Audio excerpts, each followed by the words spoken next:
So, ayun mga boss, mag-tutorial tayo kung paano mag-devil cut.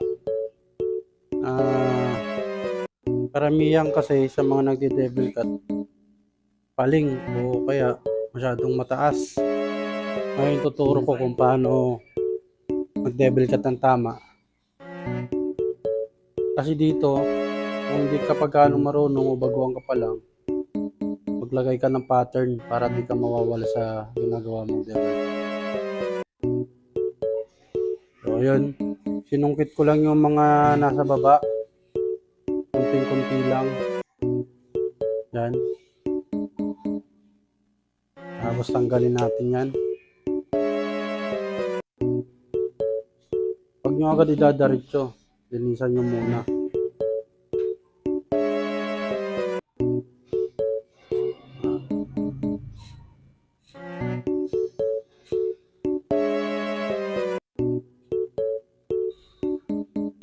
Tapos pag nag-devil cut ka, mag-pattern ka muna dito sa gilid.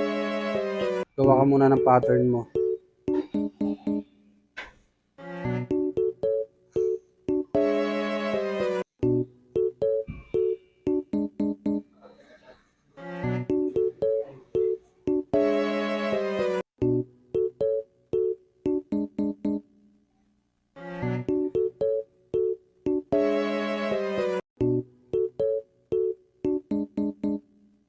So, ayun. Yun na yung pattern mo.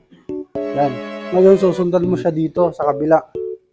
Linisan mo muna natin. Yan. Ngayon, silipin mo yung pattern mo kung nasaan. Tapos sundan mo lang tong daliri mo. Tingnan mo itong daliri mo, sundan mo. Tingnan mo kung pantay dito. Tapos, nung ka na ulit gumawa ng pattern. So, ayun. May pattern ka na.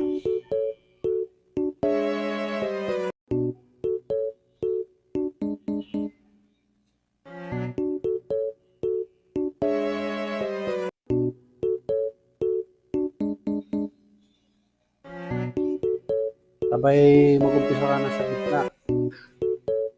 Kasi may pattern ka naman na eh. Pag nag-ano ka pala dito, kailangan maliit na talim lang ilalagay mo.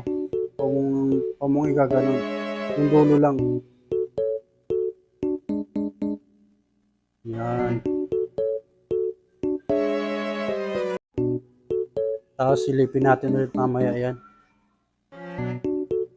Dito naman. Kailangan yung papatamahin mo yung dulo lang. Ito lang, konti lang. Yung dulo. Huwag lahat.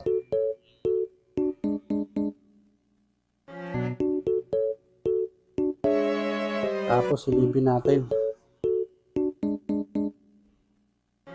Yun. Medyo ito lang ako ng diferensya.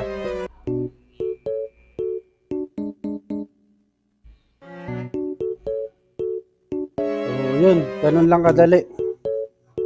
Ganun lang kadali mag-devil cut. Pero siyempre sa amin, kasi re-rekta na namin yan, rekta mula dito sa gitna hanggang dulo. Rekta. Pero kung baguhan ka pa lang, mas maganda maglagay ka ng pattern. Lagay ka muna ng pattern dito, tapos silipin mo sa kabila. Iyan mo yung daliri mo.